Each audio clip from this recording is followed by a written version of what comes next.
ವೀಕ್ಷಕರೇ, ಎಲ್ಲರಿಗೂ ಒಳ್ಳೆಯದಾಗಲಿ. ಓಂ ಶ್ರೀ ಶಕ್ತಿ ಆದಿಶಕ್ತಿ ಪರಾಶಕ್ತಿ ಗಾಯತ್ರಿ ದೇವಿ ಸೃಷ್ಟಿಗೆ ಮೂಲ ಶಕ್ತಿ. ಈ ರೀತಿ ಹಿಂದೂ ಧರ್ಮದಲ್ಲಿ ನೀವು ಕೇಳಿರ್ತೀರ. ಸೃಷ್ಟಿಗೆ ಮೂಲ ಶಕ್ತಿ ಆದಿಶಕ್ತಿ ಅಂತ ಕೇಳಿದ್ದೀರ. ಅನಂತರ ಬ್ರಹ್ಮಾಜಿ ಈ ಗ್ರಹ ನಕ್ಷತ್ರ ತಾರಾದಿ ಜಗತ್ತನ್ನು ಸೃಷ್ಟಿ ಮಾಡ್ದ. ಅನಂತರ ವಿಷ್ಣುಜಿ ಇದನ್ನು ನಡೆಸ್ತಾ, ಆಮೇಲೆ ಶಿವಾಜಿ ಇದನ್ನು ನಾಶ ಮಾಡ್ತಾನೆ. ಈ ರೀತಿ ಒಂದು ಪುರಾಣಗಳಲ್ಲಿ, ವೇದಗಳಲ್ಲಿ ಅಥವಾ ಸಾಕಷ್ಟು ವಿಷ್ಣು ಪುರಾಣ, ಸ್ಕಂದ ಪುರಾಣ ಅಥವಾ 18 ಪುರಾಣ ಅಥವಾ ಇನ್ನೂ ಸಾಕಷ್ಟು ಕಥೆಗಳಲ್ಲಿ, ಭಕ್ತಿ ಪ್ರಧಾನ ಕಥೆಗಳಲ್ಲಿ ನೀವು ಕೇಳಿರ್ತೀರ. ಬ್ರಹ್ಮಾಜಿ ಜಗತ್ತನ್ನು ಸೃಷ್ಟಿ ಮಾಡ್ದ, ವಿಷ್ಣುಜಿ ನಡೆಸ್ತಾನೆ, ಶಿವಾಜಿ ನಾಶ ಮಾಡ್ತಾನೆ. ಈ ಮೂರು ತ್ರಿಮೂರ್ತಿಗಳನ್ನು ಆದಿಶಕ್ತಿ ಪರಾಶಕ್ತಿ ಸೃಷ್ಟಿ ಮಾಡಿದಾಳೆ. ಈ ರೀತಿಯ ಒಂದು ನಂಬಿಕೆ ಹಿಂದೂ ಧರ್ಮದಲ್ಲಿದೆ. ಇದನ್ನೇ ಅಲ್ಲಲ್ಲಿ ಗುರುಗಳು ಉಪನ್ಯಾಸ ಕೊಡ್ತಾರೆ. ವಿಷ್ಣುಜಿ ಅನಂತ ಪದ್ಮ, ಅನಂತ ಪದ್ಮಾವತಿ, ಅನಂತ ಲಕ್ಷ್ಮಿ, ಅನಂತ ಪದ್ಮನಾಭ ಸ್ವಾಮಿ, ಆದಿಶೇಷನ ಒಂದು ಸಹಯೋಗದೊಂದಿಗೆ ಈ ಜಗತ್ತನ್ನು ನಡೆಸ್ತಾನೆ. ವಿಷ್ಣುಜಿ ಸರ್ವ ಸಚ್ಚಿಂದ್ರಾದಿ ದೇವತೆಗಳಿಂದ ಈ ಜಗತ್ತನ್ನು ನಡೆಸ್ತಾನೆ.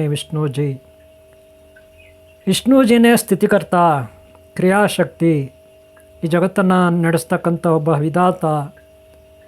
ಅಷ್ಟೈಶ್ವರ್ಯ ಮಾತೆ ಮಹಾಲಕ್ಷ್ಮಿ ಸಹಾಯದಿಂದ ನಡೆಸ್ತಾನೆ. ಈ ರೀತಿ ಒಂದು ನಂಬಿಕೆ ಹಿಂದೂ ಧರ್ಮದಲ್ಲಿ ಸಾಕಷ್ಟು ಮಂದಿ ಇದನ್ನು ಉಪನ್ಯಾಸ ಕೊಡ್ತಾರೆ, ಇದನ್ನೇ ತಿಳ್ಕೊಂಡಿದ್ದಾರೆ. ನಿಜವಾಗ್ಲೂ ಬ್ರಹ್ಮಾಜಿ ಸೃಷ್ಟಿ ಮಾಡ್ತಾನೆ, ಆದಿಶಕ್ತಿ ಪರಾಶಕ್ತಿ ಇವರ ತಾಯಂದ್ರ. ಆ ಶಂಕರನು, ರುದ್ರನು ಈ ಜಗತ್ತನ್ನು ನಾಶ ಮಾಡ್ತಾನೆ. ಅಂದರೆ ಬ್ರಹ್ಮ ಸೃಷ್ಟಿ, ವಿಷ್ಣು ಸ್ಥಿತಿ, ರುದ್ರನ ಲಯ. ಈ ಮೂರು ತ್ರಿಮೂರ್ತಿಗಳ ಮಾತೆ ಆದಿಶಕ್ತಿ ಪರಾಶಕ್ತಿ ಗಾಯತ್ರಿ ದೇವಿ. ಈ ರೀತಿ ಒಂದು ನಂಬಿಕೆ ಹಿಂದೂ ಧರ್ಮದಲ್ಲಿದೆ. ಗ್ರಹತಾರ ನಕ್ಷತ್ರಾದಿಗಳು, ಕ್ರಿಮಿಕೀಟಾದಿಗಳು, ಪ್ರಾಣಿಗಳು, ಪಕ್ಷಿಗಳು, ಹಾಗೆ ಮಾನವರು ಸಹ ಈ ಬ್ರಹ್ಮಸೃಷ್ಟಿಯ ಅಧೀನರು. ಸೃಷ್ಟಿ ಸ್ಥಿತಿ ಲಯ ಕಾರಕ ಬ್ರಹ್ಮ ವಿಷ್ಣು ಮಹೇಶ್ವರರ ಅಧೀನರು. ದೇವತೆಗಳ ಸಹಯೋಗದಿಂದ ಇವರು ತ್ರಿಮೂರ್ತಿಗಳು ಸೃಷ್ಟಿ ಸ್ಥಿತಿ ಲಯ ಮಾಡ್ತಾರೆ. ಇದಕ್ಕೆ ಆಧಾರಭೂತಗಳು ಆ ಜಗನ್ಮಾತೆ ಆದಿಶಕ್ತಿ ಪರಾಶಕ್ತಿ. ದೇವತೆಗಳು ನಡೆಸ್ತಾರೆ ಅಂದಮೇಲೆ ನಾವೆಲ್ಲ ಈ ಬ್ರಹ್ಮಾಜಿಯಿಂದ ಸೃಷ್ಟಿಯಾಗಿದ್ದೀವಿ, ನಾವು ಅವರ ಗುಲಾಮರು, ಅಧೀನರು. ಈ ರೀತಿಯ ಒಂದು ಮನಸ್ಥಿತಿ, ಮನೋಭಾವನೆ ಮನುಷ್ಯರಲ್ಲಿದೆ. ನೋಡಿ, ಇದು ನಾಗಸೃಷ್ಟಿ, ಬ್ರಹ್ಮಸೃಷ್ಟಿ. ನಾಗಸೃಷ್ಟಿ ಯಾವುದು? ಅದೇ ಇದು. ನೀವು ಬ್ರಹ್ಮಸೃಷ್ಟಿ ಬಗ್ಗೆ ಇಷ್ಟೊತ್ತು ನಾನು ಮಾತಾಡಿದೆ. ಅಂದರೆ ಆದಿಶಕ್ತಿ ಪರಾಶಕ್ತಿ ಈ ಜಗತ್ತಿಗೆ ಆಧಾರಭೂತಳು, ಬ್ರಹ್ಮಾಜಿ ಸೃಷ್ಟಿಕರ್ತ, ವಿಷ್ಣುಜಿ ಸ್ಥಿತಿಕರ್ತ, ಶಿವಾಜಿ ಲಯಕರ್ತ. ಇದು ಬ್ರಹ್ಮಸೃಷ್ಟಿಯ ಒಂದು ಪುರಾಣ, ವೇದಾಂತ. ಆದರೆ ನಾಗಸೃಷ್ಟಿ ಹಂಗಲ್ಲ. ನಾಗಸೃಷ್ಟಿನಲ್ಲಿ ಆದಿಶಕ್ತಿ ಪರಾಶಕ್ತಿ ಅಂದರೆ ನಾಗಮಾತೆ. ಆಕೆ ಒಂದು ಶಕ್ತಿ, ಶುದ್ಧ ಚೈತನ್ಯ ಸ್ವರೂಪಳು, ಸಚ್ಚಿದಾನಂದ ಚಿನ್ಮಯ ಚಿದಾನಂದ ಸ್ವರೂಪಳು. ಇಡೀ ಗ್ರಹತಾರ ನಕ್ಷತ್ರಾದಿಗಳ ಆಧಾರಭೂತಳು, ಸೃಷ್ಟಿಕರ್ತಳು, ಸ್ಥಿತಿಕರ್ತಳು, ಲಯಕರ್ತಳು. ಸರ್ವವೂ ಆಕೆನೇ, ಸಚ್ಚಿದಾನಂದ ಸ್ವರೂಪಳು. ಈ ರೀತಿಯೆಲ್ಲ ನೀವು ಹಿಂದೂ ಧರ್ಮದ ಪುರಾಣಗಳಲ್ಲಿ ಕೇಳಿದಿರ. ಆದರೆ ನಾಗಸೃಷ್ಟಿ ಹಂಗಲ್ಲ. ನಾಗಸೃಷ್ಟಿನಲ್ಲಿ ಎಲ್ಲವೂ ನಾಗನೇ, ಆದಿಶೇಷನೇ, ಸಚ್ಚಿದಾನಂದ ಸ್ವರೂಪ ಆದಿಶೇಷನು, ಚಿನ್ಮಯ ಚಿದಾನಂದ ಗುರು ಆದಿಶೇಷನು. ಸಹಸ್ರಾರು ತಲೆಗಳನ್ನು ಹೊತ್ತುಕೊಂಡಿದ್ದಾನೆ. ಅವನೇ ಅನಂತ ಪದ್ಮನಾಭ ಮಾತೆ, ಅನಂತ ಪದ್ಮಾವತಿ, ಅನಂತ ಲಕ್ಷ್ಮಿ, ಅನಂತ ಪದ್ಮನಾಭ ಸ್ವಾಮಿ, ಎಲ್ಲವೂ ಅವನೇ. ಬ್ರಹ್ಮ ವಿಷ್ಣು ಮಹೇಶ್ವರಾದಿ ಶಕ್ತಿಗಳ ಸ್ವರೂಪನೂ ಅವನೇ. ಸಕಲ ಜೀವ ಜಗತ್ತುಗಳ ಸೃಷ್ಟಿಕರ್ತನೂ ಅವನೇ, ಆದಿಶೇಷ, ಸಚ್ಚಿದಾನಂದ ಸ್ವರೂಪ, ಪ್ರಜ್ಞಾಮಯಿ. ಅಣುರೇಣು ತೃಣಕಷ್ಟದಲ್ಲೂ ಪ್ರಜ್ಞೆಯನ್ನು ಹೊಂದಿರತಕ್ಕಂಥ ಮಹಾಶಕ್ತಿ ಆದಿಶೇಷ ಶಕ್ತಿ. ಆ ಆದಿಶೇಷ ಶಕ್ತಿ ಅಂತರ್ಗತವಾಗಿ ಎಲ್ಲ ಅಣುರೇಣು ತೃಣಕಷ್ಟಗಳಲ್ಲೂ, ಕ್ರಿಮಿ ಕೀಟಾದಿಗಳಲ್ಲೂ, ಗಿಡ ಮರ ಬಳ್ಳಿಗಳಲ್ಲೂ, ಗ್ರಹತಾರ ನಕ್ಷತ್ರಾದಿಗಳಲ್ಲೂ, ಸೂರ್ಯಮಂಡಲ ಚಂದ್ರಮಂಡಲಗಳಲ್ಲೂ ಆತ ಅಂತರ್ಗತವಾಗಿರ್ತಾನೆ, ಆಧಾರಭೂತನಾಗಿರ್ತಾನೆ. ಅವನು ಇಷ್ಟೇ ಅಂತ ಹೇಳಕ್ಕೆ ಬರಲ್ಲ, ಹೀಗೆ ಅಂತ ಹೇಳಕ್ಕೆ ಬರಲ್ಲ. ಅವನ ರೂಪ, ಗುಣ, ಇನ್ನೊಂದು ಮತ್ತೊಂದು ಯಾವುದೂ ನಮಗೆ ಗೊತ್ತಾಗಲ್ಲ. ಆದರೂ ಅವನು ನಮಗೆ ಕಾಣ್ತಿದ್ದಾನೆ. ಯಾವ ರೀತಿ ಕಾಣ್ತಿದ್ದಾನೆ? ಸಾಕಷ್ಟು ನೋಡಿ, ಗ್ರಹ, ತಾರೆ, ನಕ್ಷತ್ರ ಇದೆಲ್ಲವೂ ನಮಗೆ ಕಾಣುತ್ತೆ. ಗಿಡ, ಮರ, ಬಳ್ಳಿ, ಜೀವರಾಶಿಗಳು ಕಾಣುತ್ತೆ. ಆದರೆ ಅದರ ಪ್ರತಿರೂಪನೇ ಅವನು. ಅವನೇ ಇದು, ಇದೇ ಅವನು, ಅವನೇ ಇವುಗಳು, ಇವುಗಳೇ ಅವನು. ಈ ರೀತಿ ಆದಿಶೇಷ.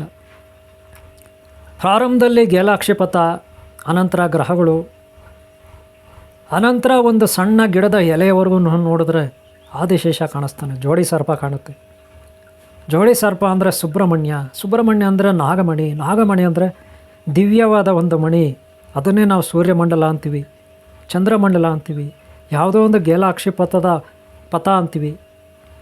ಒಟ್ಟಾರೆ ಅಣುರೇಣು ತೃಣಕಾಶದಿಂದ ಆಗಿರೋ ಈ ಗ್ರಹ, ತಾರ, ನಕ್ಷತ್ರಾದಿಗಳಿಗೆ ಆಧಾರಭೂತನು ಸುಬ್ರಹ್ಮಣಿ, ಬಾಲ ಸುಬ್ರಹ್ಮಣಿ, ಸಚ್ಚಿದಾನಂದ, ಚಿನ್ಮಯ, ಚಿದಾನಂದ ಸ್ವರೂಪ.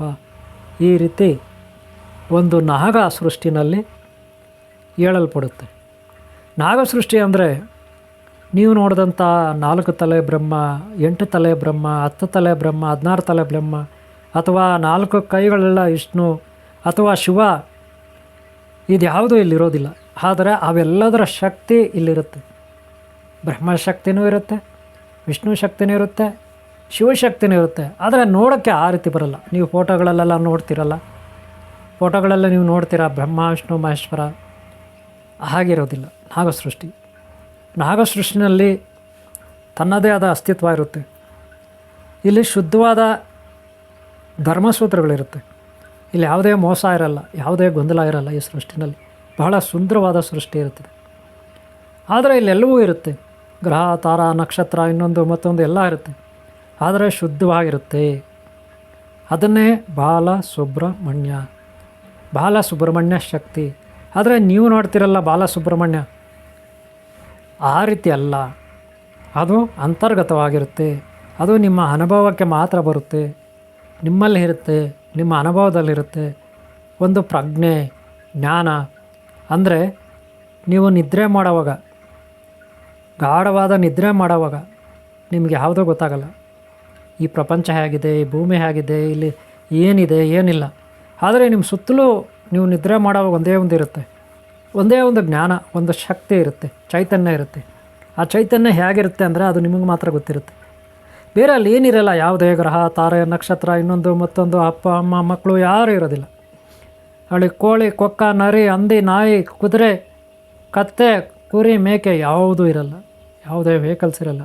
ಆದರೆ ಶುದ್ಧವಾದ ನಿಮ್ಮ ಒಳಗೂ ಹೊರಗೂ ಒಂದೇ ಇರುತ್ತೆ. ಅದು ಪ್ರಜ್ಞಾಮಯ ಶಕ್ತಿ. ಅದೇ ನೀವು ನೋಡಿದ್ರೆ ಸುತ್ತಲೂ ಎಲ್ಲವೂ ಅದೇ ಕಾಣುತ್ತೆ. ನಿಮ್ಮಲ್ಲೂ ಅದೇ ಇರುತ್ತೆ, ಹೊರಗಡೆನೂ ಅದೇ ಇರುತ್ತೆ, ಹೊರಗಡೆನೂ ಅದೇ ಇರುತ್ತೆ, ನಿಮ್ಮಲ್ಲೂ ಅದೇ ಇರುತ್ತೆ. ಅದು ಯಾವುದೇ ಧರ್ಮ ಆಗಿರಲಿ, ಯಾವುದೇ ಧರ್ಮದವರಾಗಿರಲಿ, ಯಾವುದೇ ಜಾತಿಯವರಾಗಿರಲಿ, ಯಾವುದೇ ಕುಲದವರಾಗಿರಲಿ, ಎಲ್ಲರಿಗೂ ಒಂದೇ ಶಕ್ತಿ ಇರುತ್ತೆ.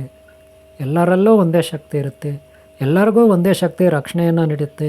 ಅದೇ ಸಚ್ಚಿದಾನಂದ ಸ್ವರೂಪ, ಶುದ್ಧ ಸುಬ್ರಹ್ಮಣ್ಯ ಶಕ್ತಿ. ಸು ಅಂದರೆ ಗುರು, ಸು ಅಂದರೆ ಶಕ್ತಿ. ಬ್ರಹ್ಮ ಅಣ್ಯ, ಬ್ರಹ್ಮಣ್ಯ ಅಂದರೆ ಬ್ರಹ್ಮ, ಸೃಷ್ಟಿಕರ್ತ. ಈ ಜಗತ್ತನ್ನು ಸೃಷ್ಟಿ ಮಾಡಿದ, ಒಳ್ಳೆಯದನ್ನು ಸೃಷ್ಟಿ ಮಾಡಿದ, ಶುದ್ಧವಾದದನ್ನು ಸೃಷ್ಟಿ ಮಾಡಿದವನೇ ಬ್ರಹ್ಮ. ಅದಕ್ಕೆ ಸುಬ್ರಹ್ಮಣ್ಯ, ಗುರು ಬ್ರಹ್ಮ. ಸು ಅಂದರೆ ಗುರು, ಸುಜ್ಞಾನ ನೀಡುವವನು ಗುರು. ಅಂಥ ಗುರು ಸಚ್ಚಿದಾನಂದ ಸ್ವರೂಪನಾಗಿ, ಆತನೇ ಸೂರ್ಯ ಭಗವಾನನಾಗಿ, ಆತನೇ ನಕ್ಷತ್ರಗಳಾಗಿ, ಆತನೇ ಗ್ರಹತಾರಗಳಾಗಿ, ಆತನೇ ವಿಗ್ರಹ ರೂಪದಲ್ಲಿ ಇದ್ದುಕೊಂಡು ನಿಮ್ಮ ದೇವಾಲಯಗಳಲ್ಲೂ, ಮನೆ ಮಠಗಳಲ್ಲೂ, ಗ್ರಹ ತಾರೆಗಳಲ್ಲೂ, ನಕ್ಷತ್ರ ಆದ ಗಿಡ ಮರ ಬಳ್ಳಿಗಳಲ್ಲೂ ಕೂಡ ಅವನೇ ಇರ್ತಾನೆ. ಅಂಥ ಪರಿಶುದ್ಧವಾದ ಸುಬ್ರಹ್ಮಣ್ಯನೇ ಆದಿಶೇಷ, ಸಚ್ಚಿದಾನಂದ ಸ್ವರೂಪ. ಇಡೀ ಪ್ರಾಣಿ ಕುಲದಲ್ಲಿ ಶುದ್ಧವಾದ ಪ್ರಾಣಿ ಅಂದರೆ ಅದು ಸರ್ಪ. ಶುದ್ಧವಾದ ಪ್ರಾಣಿ ಅಂದರೆ ಅದು ಸರ್ಪ, ಅದರಲ್ಲೂ ಜೋಡಿ ಸರ್ಪ. ಆ ಜೋಡಿ ಸರ್ಪದಿಂದ 2 ಮಣಿಗಳು ಬರುತ್ತೆ ಹೊರಗಡೆ. ಒಂದೊಂದು ಮಣಿ ಒಂದೊಂದು ಜೋಡಿ ಸರ್ಪದಿಂದ ಬರುತ್ತೆ. ಆ ಮಣಿಗಳು ಅಂದರೆ ಘನರೂಪ ಅಲ್ಲ, ಜಡರೂಪ ಅಲ್ಲ, ಸ್ಥೂಲ ರೂಪ ಅಲ್ಲ, ಆತ್ಮಶಕ್ತಿಯಿಂದ ಕೂಡಿರುತ್ತೆ. ಶುದ್ಧವಾದ ಆತ್ಮಶಕ್ತಿಯಿಂದ ಕೂಡಿರುತ್ತೆ. ಸಚ್ಚಿದಾನಂದ ಸ್ವರೂಪವಾಗಿರುತ್ತೆ. ಅಂತಹ ಸಚ್ಚಿದಾನಂದ ಸ್ವರೂಪ 2 ಜೋಡಿ ಮಣಿಗಳು, ನಾಗಮಣಿಗಳು, 2 ನಾಗಮಣಿಗಳು ಒಂದಾದರೆ ಅದೇ ನಾಗ ಸೃಷ್ಟಿ. ಆ ಒಂದು ಮಣಿಯಿಂದ ಇಡೀ ಜಗತ್ತಿನ ಪ್ರತಿ ಸೃಷ್ಟಿ ನಾವು ಮಾಡ್ಬೋದು. ಒಬ್ಬ ವ್ಯಕ್ತಿ ಹೇಗಿರ್ತಾನೋ ಹಾಗೆ ಇನ್ನೊಂದು ವ್ಯಕ್ತಿಯನ್ನು ಸೃಷ್ಟಿ ಮಾಡ್ಬೋದು. ಹಾಗೆ ಒಂದು ಪ್ರಾಣಿ ಹೇಗಿರುತ್ತೋ ಹಾಗೆ ಇನ್ನೊಂದು ಪ್ರಾಣಿಯನ್ನು ಸೃಷ್ಟಿ ಮಾಡ್ಬೋದು. ಅದೇ ನಾಗಮಣಿ. 2 ನಾಗಮಣಿಗಳು ಕೂಡಿದರೆ ಒಂದು ಮಣಿ ಆಗುತ್ತೆ.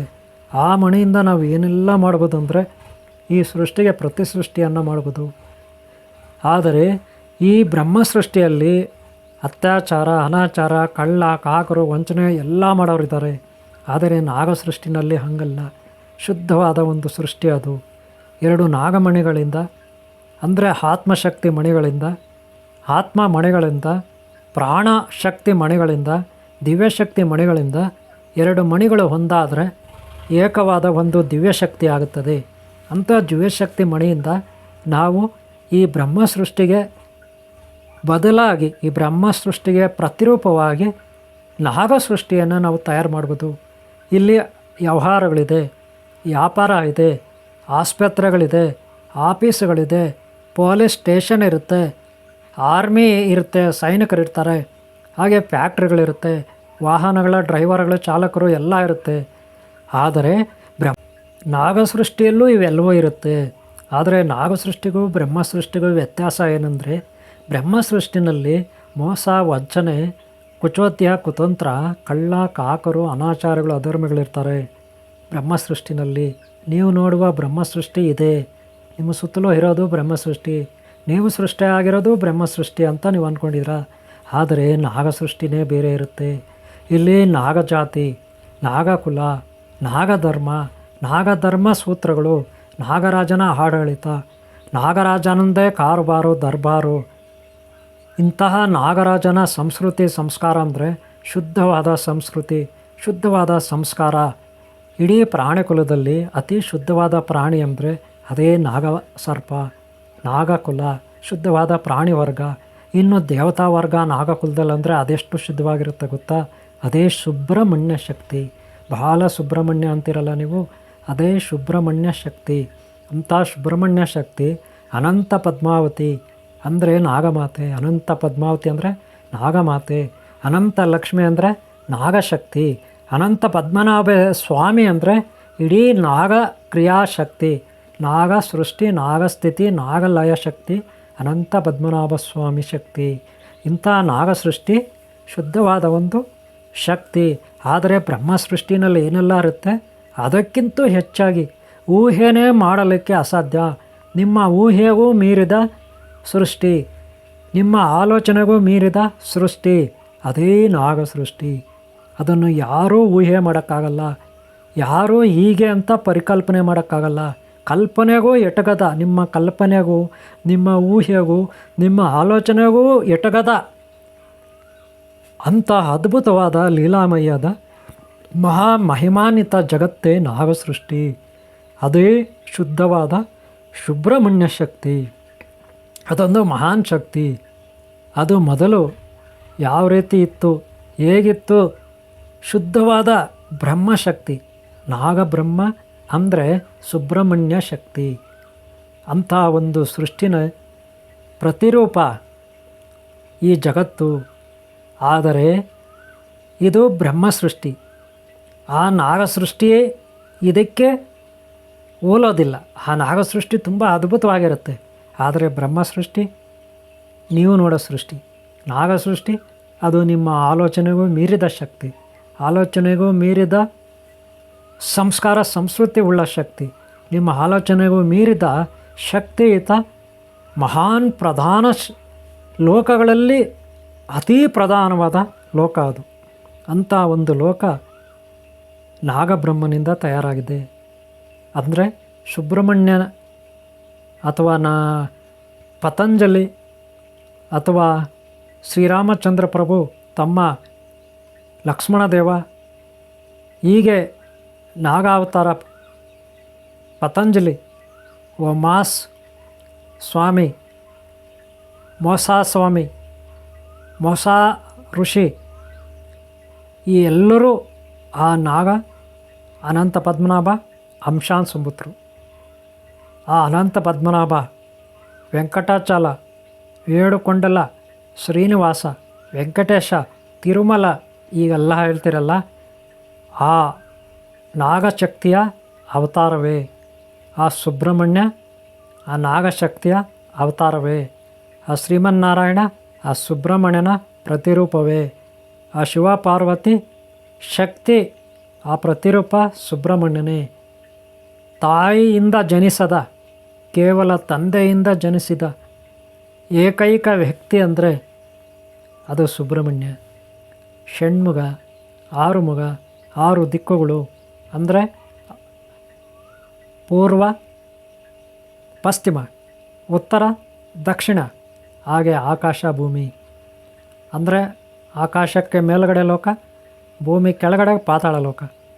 ಈ 6 ದಿಕ್ಕುಗಳಿಗೆ 6 ತಲೆಗಳುಳ್ಳ, ಹಾಗೆ ಸಹಸ್ರಾರು ತಲೆಗಳುಳ್ಳ, ಹಾಗೆ ಸಹಸ್ರಾರು ಕಣ್ಣುಗಳುಳ್ಳ ವಾಹನವನ್ನು ಧರಿಸಿರುವ ಆ ಸುಬ್ರಹ್ಮಣ್ಯನ ಸೃಷ್ಟಿ ನಾಗ ಸೃಷ್ಟಿ. ಸುಬ್ರಹ್ಮಣ್ಯ ಅಂದರೆ ನಾಗರಾಜ, ನಾಗರಾಜ ಅಂದರೆ ಸುಬ್ರಹ್ಮಣ್ಯ. ಶ್ರೀ ವೆಲ್ಲಿ ಮಾತಾ ಅಂದರೆ ನಾಗ ಕುಲದ ಕುವರಿ ಮಾತೆ, ಕುಮಾರಿ. ಶ್ರೀ ವೆಲ್ಲಿ ಬಂದು ನಾಗಕುಮಾರಿ, ಆಕೆಯ ಸ್ವರೂಪ ಸುಬ್ರಹ್ಮಣ್ಯ ಅಂದರೆ ನಾಗ ಕುಮಾರಿ ಶ್ರೀ ವೆಲ್ಲಿ. ವೆಳ್ಳಿಯ ರೂಪ ಸುಬ್ರಹ್ಮಣ್ಯ.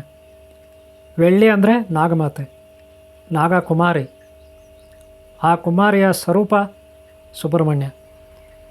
ಸುಬ್ರಹ್ಮಣ್ಯ ನಾಗಮಾತೆಯ ಅಥವಾ ನಾಗಕುಮಾರಿ ರೂಪ ತಾಳಿ, ಅಂದರೆ ನಾಗ ಸರ್ಪದ ರೂಪ ತಾಳಿ ಆ ಇನ್ನೊಂದು ನಾಗಸರ್ಪ ಶ್ರೀ ವೆಳ್ಳಿಯನ್ನು ಮದುವೆ ಆಗ್ತಾನೆ. ಅಂದರೆ ನಾಗಜಾತಿಯಾಗಿ ಕನ್ವರ್ಟ್ ಆಗ್ತಾನೆ ಸುಬ್ರಹ್ಮಣ್ಯ, ನಾಗಜಾತಿಯಾಗಿ ಕನ್ವರ್ಟ್ ಆಗ್ತಾನೆ. ಅಂದರೆ ಬ್ರಹ್ಮ ಸೃಷ್ಟಿಗೆ ಪ್ರತಿರೂಪ ಸೃಷ್ಟಿಯನ್ನು ಸೃಷ್ಟಿಸಿದ ಅಥವಾ ಬ್ರಹ್ಮ ಸೃಷ್ಟಿಯನ್ನೇ ತನ್ನ ಅಂಕಿತದಲ್ಲಿಟ್ಟುಕೊಂಡ ಮಹಾನ್ ಪಿತಾಮಹ, ಮಹಾನ್ ಗುರುನಾದ ಸುಬ್ರಹ್ಮಣ್ಯ. ಇಂಥ ಸುಬ್ರಹ್ಮಣ್ಯ ಇಡೀ ಜಗತ್ತಿಗೆ, ಪ್ರತಿ ಜಗತ್ತನ್ನು ಸೃಷ್ಟಿ ಮಾಡಿದ ಅಥವಾ ಬ್ರಹ್ಮನನ್ನೇ ತನ್ನ ಕಂಟ್ರೋಲ್ಗೆ ತಗೊಂಡಂತಹ ಸುಬ್ರಹ್ಮಣ್ಯ. ಬ್ರಹ್ಮಾಜಿಯನ್ನೇ ತನ್ನ ಕಂಟ್ರೋಲ್ ತಗೊಳ್ತಾನೆ. ಯಾರು? ಶ್ರೀ ವೆಳ್ಳಿ ನಾಗಕುಮಾರಿ, ಆಕೆಯ ಪ್ರೀತಿಯ ಪತಿ ಸುಬ್ರಹ್ಮಣ್ಯ. ಇಂತಹ ಸುಬ್ರಹ್ಮಣ್ಯ 2 ಮದುವೆಯನ್ನಾಗ್ತಾನೆ. ಒಂದು ಶ್ರೀ ವೆಳ್ಳಿ ಕುಮಾರಿ ನಾಗಕುಮಾರಿ, ಇನ್ನೊಂದು ದೇವಸೇನ. ದೇವಸೇನ ಇಂದ್ರನ ದತ್ತಪುತ್ರಿ, ಇಂದ್ರಾದಿ ದೇವತೆಗಳ ರಾಜ ಇಂದ್ರ. ಇಂದ್ರನ ದತ್ತಪುತ್ರಿ ದೇವಸೇನ. ಆಕೆಯನ್ನು ಬಾಲಸುಬ್ರಹ್ಮಣ್ಯ ಸ್ವಾಮಿ ಮದುವೆ ಆಗ್ತಾನೆ. ಬಾಲಸುಬ್ರಹ್ಮಣ್ಯ ಅಂದರೆ ಶಿವ ಸ್ವರೂಪ ಶಕ್ತಿ, ಶಿವನಿಂದ ಹಂಚಿಕೊಂಡ ಶಕ್ತಿ, ಶಿವನಿಂದ ಹುಟ್ಟಿದ ಶಕ್ತಿ. ತಾಯಿ ಇಲ್ಲದೆ, ತಾಯಿಯ ಯೋನಿಯಿಂದ ಜನಿಸದೆ, ಕೇವಲ ಶಿವನ ಅಂಶದಿಂದ, ಕೇವಲ ಶಿವನ ಒಂದು ಶಕ್ತಿಯಿಂದ, ತೇಜಸ್ಸಿನಿಂದ ಜನಿಸಿದ ಸುಬ್ರಹ್ಮಣ್ಯ. ಇಂತಹ ಸುಬ್ರಹ್ಮಣ್ಯನನ್ನು ನಕ್ಷತ್ರಗಳು, 6 ನಕ್ಷತ್ರಗಳು, ಕೃತ್ತಿಕಾ ನಕ್ಷತ್ರಗಳು, 6 ನಕ್ಷತ್ರಗಳು ಈತನನ್ನು ರಕ್ಷಿಸ್ತವೆ. ಇಂತಹ ಸುಬ್ರಹ್ಮಣ್ಯನ ಲೋಕವನ್ನು ಅರ್ಥ ಮಾಡ್ಕೋಬೇಕಂದ್ರೆ ಸಾಮಾನ್ಯ ಜನಕ್ಕೆ ಅದು ಅಷ್ಟು ಸುಲಭದ ಪ್ರಶ್ನೆ ಇಲ್ಲ. ಸಾಮಾನ್ಯ ಜಗತ್ತು, ಸಾಮಾನ್ಯ ಲೋಕ ಹೇಗಿರುತ್ತೆ ಬ್ರಹ್ಮ ಸೃಷ್ಟಿನಲ್ಲಿ ಅಂದರೆ, ಕುರಿ ತಿನ್ನುತ್ತೆ, ಕುಡಿಯುತ್ತೆ, ಬೆಳೆಯುತ್ತೆ, ದೊಡ್ಡದಾಗುತ್ತೆ. ಏನನ್ನು? ಹಾಲನ್ನು ಕೊಡೋದು ಯಾವುದು? ಹಸು ಅಥವಾ ತಾಯಿ. ಆದರೆ ಕುರಿಯನ್ನು ಬೆಳೆಸೋದು ಮನುಷ್ಯ. ಅದಕ್ಕೆ ಹಾಲು ಕೊಡಿಸ್ತಾನೆ, ಮೇವಾಗ್ತಾನೆ, ತಿನ್ನಿಸ್ತಾನೆ, ಕೊಡಿಸ್ತಾನೆ. ಲಾಸ್ಟ್ಗೆ ಬ್ರಹ್ಮ ಸೃಷ್ಟಿನಲ್ಲಿ ಅದರ ಕತೆ ಮುಗಿದೋಗುತ್ತೆ ಅಲ್ವಾ? ಯಾಕೆ ಅಂದರೆ ಅದು ಹುಟ್ಟಿರೋದೇ ಒಂದು ಅಮಾಯಕ ಪ್ರಾಣಿಯಾಗಿ.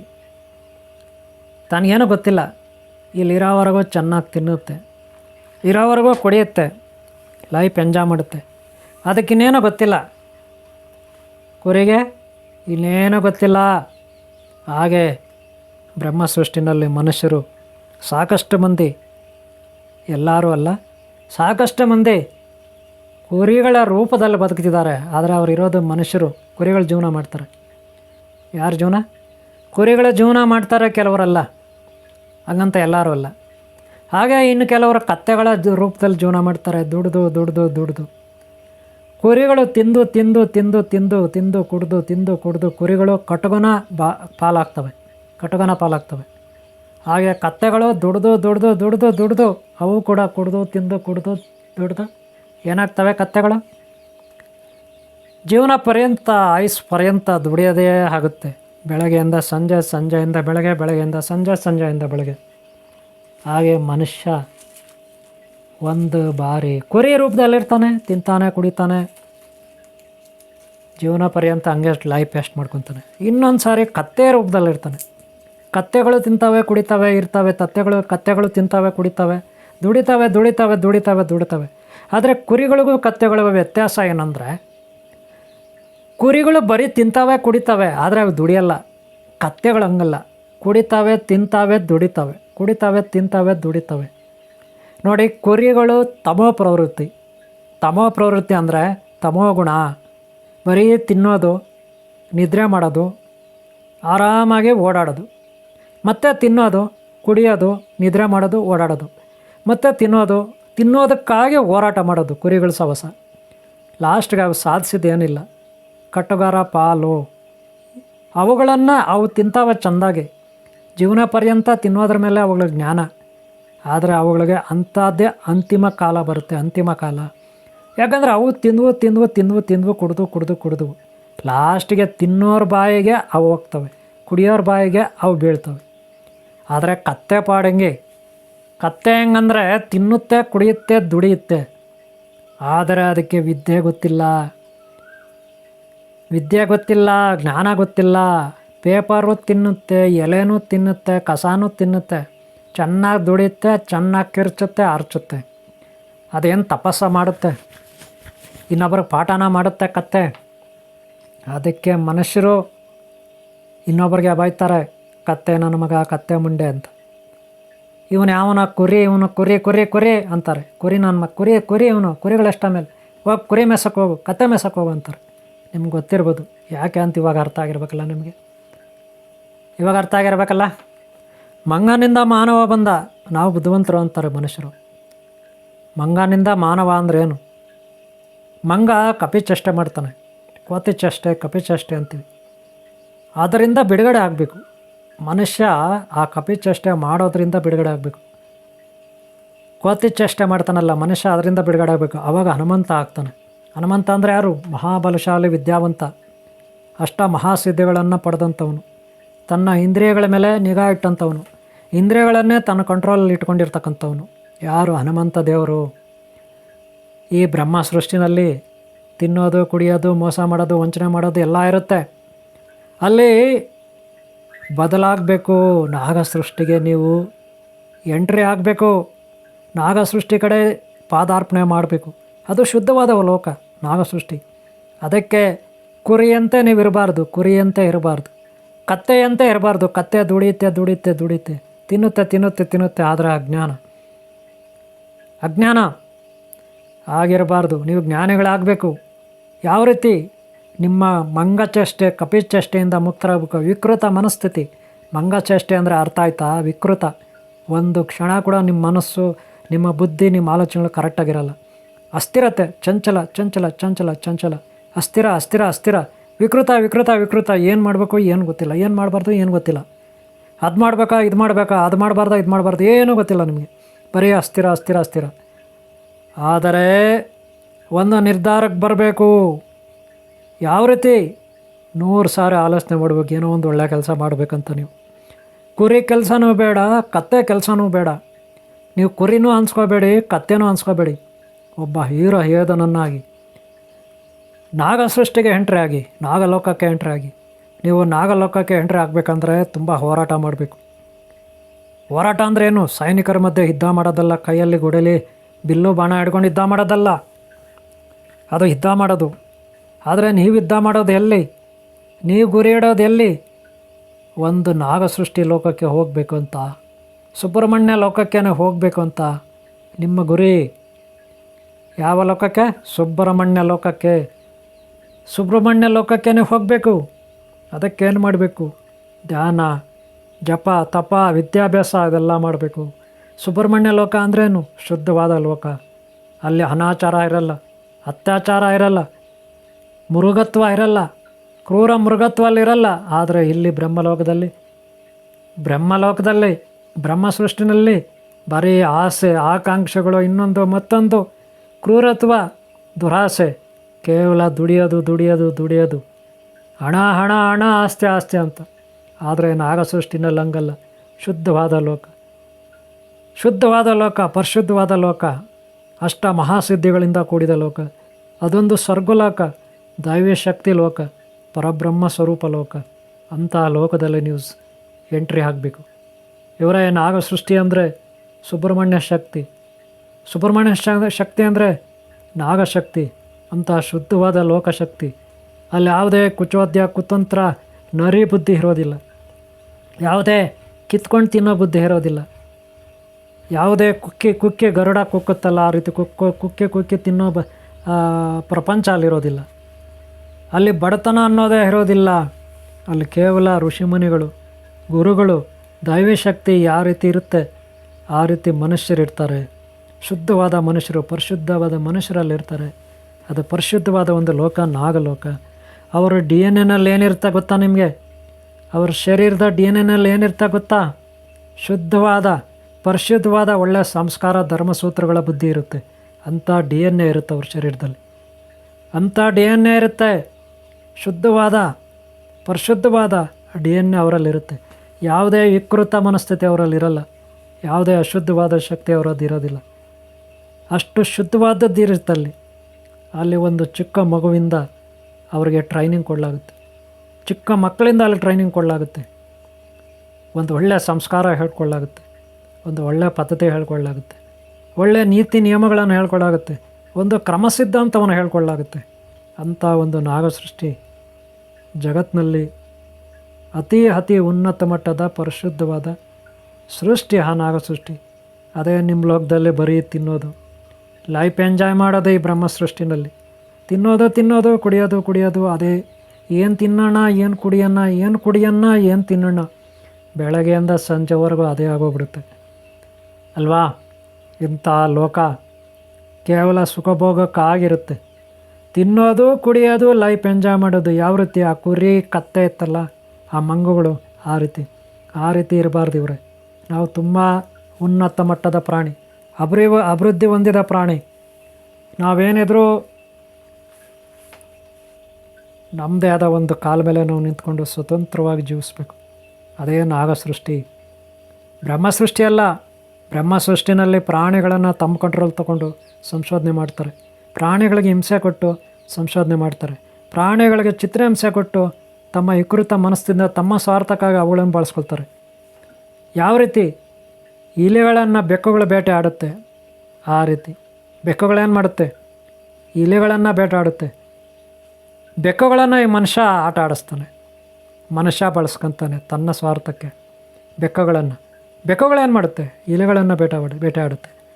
ಅಂದರೆ ಒಬ್ಬ ಬುದ್ಧಿವಂತ ಜೀವಿ ದುರ್ಬಲವಾದ ಜೀವಿ ಮೇಲೆ ಆಟ ಆಡ್ತಾನೆ. ಬುದ್ಧಿವಂತ ಜೀವಿ ಏನು ಮಾಡ್ತಾನೆ? ದುರ್ಬಲವಾದ ಜೀವಿ ಮೇಲೆ ಆಟ ಆಡ್ತಾನೆ. ಆ ದುರ್ಬಲವಾದ ಜೀವಿ ಏನು ಮಾಡ್ತಾನೆ? ಅಸಹಾಯಕನಾಗಿ ಸಾಯಬೇಕಾಗುತ್ತೆ. ಇದಕ್ಕೆ ಕಾರಣ ವಿಕೃತ ಮನಸ್ಥಿತಿ ಜೀವಿಗಳು, ವಿಕೃತ ಮನಸ್ಥಿತಿ ಶಕ್ತಿಗಳು. ಇಂಥವುಗಳ ಮಧ್ಯೆ ಬ್ರಹ್ಮಲೋಕದಲ್ಲಿ ಬದುಕಬೇಕಾಗುತ್ತೆ. ಅದೇ ನಾಗ ಸೃಷ್ಟಿನಲ್ಲಿ ಹಂಗಲ್ಲ. ಅಲ್ಲಿ ಕತ್ತೆಯಂತೆ ಬದುಕಬೇಕಾಗಿಲ್ಲ, ಕುದುರೆಯಂತೆ ಬದುಕ್ಬೋದು.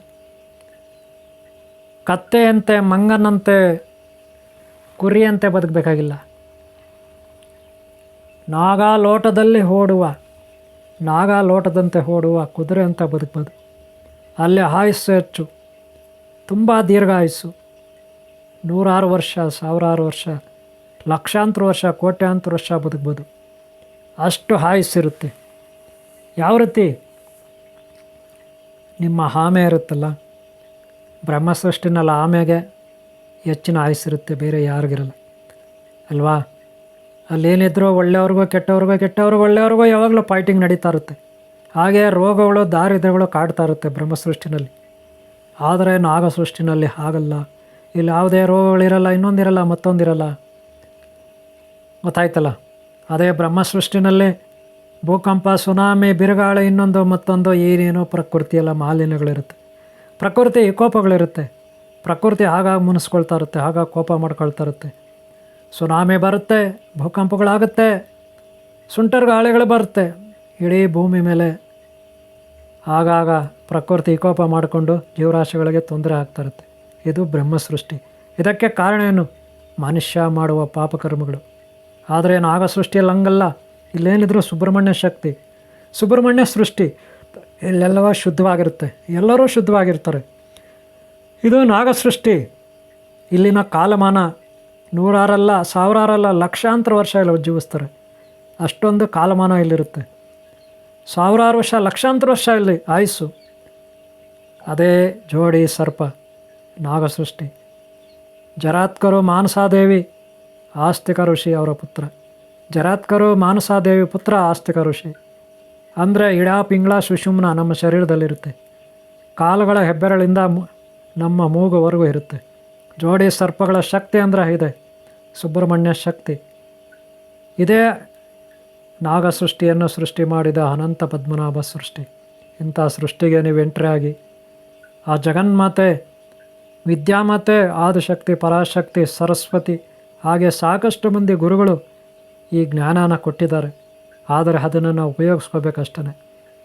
ಅದನ್ನು ಗಾಯತ್ರಿ ಮಾತೆ, ವಿದ್ಯಾಮಾತೆ, ಮಹಾಸರಸ್ವತಿ, ವಿಶ್ವಕರ್ಮ ದೇವ ಬ್ರಹ್ಮಾಜಿ, ಸಪ್ತರ್ಷಿಗಳು, ಮಹರ್ಷಿಗಳು, ಯತೀಂದ್ರ ಯೋಗೀಂದ್ರೆಂಬ ಗುರುಗಳು ನಮಗೆ ಶುದ್ಧವಾದ ಜೀವನವನ್ನು ಕೊಟ್ಟಿದ್ದಾರೆ. ಅದೇ ನಾಗ ಸೃಷ್ಟಿ.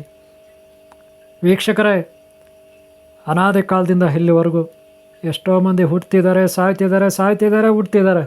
ಆದರೆ ತಂದೆ ತಾಯಂದರು ಅವರಿಗೆ ಒಳ್ಳೆಯ ಶಿಕ್ಷಣ ಕೊಡಬೇಕು. ಹುಟ್ಟಿದಾಗಲೇ ಚಿಕ್ಕ ಮಕ್ಕಳೆಲ್ಲ ಅವ್ರಿಗೆ ಒಳ್ಳೆಯ ಜ್ಞಾನ ಕೊಡಬೇಕು. ಆಮೇಲೆ ಅವರು ಸ್ವಲ್ಪ ದೊಡ್ಡದಾಗ್ತಾ ಅಲ್ಲಲ್ಲಿ ಗುರುಕುಲ ಶಾಲೆಗಳಂತ ಸೇರ್ತಾರೆ. ಅಲ್ಲಿ ಕಲಿತಾರೆ ಒಳ್ಳೆಯ ಸಂಸ್ಕಾರ, ಒಳ್ಳೆಯ ಜ್ಞಾನ. ಆಗ ಅವರು ಅದನ್ನು ಉಪಯೋಗಿಸ್ಕೊಂಡು ನಾಗ ಸೃಷ್ಟಿಗೆ ಎಂಟ್ರಿ ಆಗಬೇಕು. ಅದರಿಂದ ಆರೋಗ್ಯ ಲಭಿಸುತ್ತೆ, ತಮ್ಮ ಶರೀರಕ್ಕೆ ಅಮೃತ್ವ ಲಭಿಸುತ್ತೆ. ಶಾರೀರಿಕವಾಗಿ ಅಮೃತ್ವ, ಆರೋಗ್ಯ, ಮಾನಸಿಕವಾಗಿ ಸುಖ, ಸಂತೋಷ, ಆನಂದ ಸಿಗುತ್ತೆ. ಅದೇ ನಾಗ ಸೃಷ್ಟಿ. ಸಚ್ಚಿದಾನಂದ ಸ್ವರೂಪ ಆನಂದಮಯಿ ನಾಗ ಸೃಷ್ಟಿ.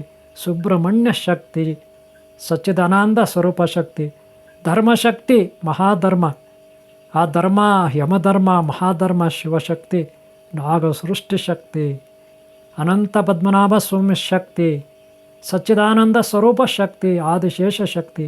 ಓಂ ಶ್ರೀ ಆದಿಶೇಷ ಶಕ್ತಿ ನಾಗರಾಜ ಸ್ವಾಮಿ ಸೃಷ್ಟಿ ಶಕ್ತಿ. ಓಮಾಸ್ ಎನ್ಎಸ್ ಮಾಸಾ ಸ್ವಾಮಿ.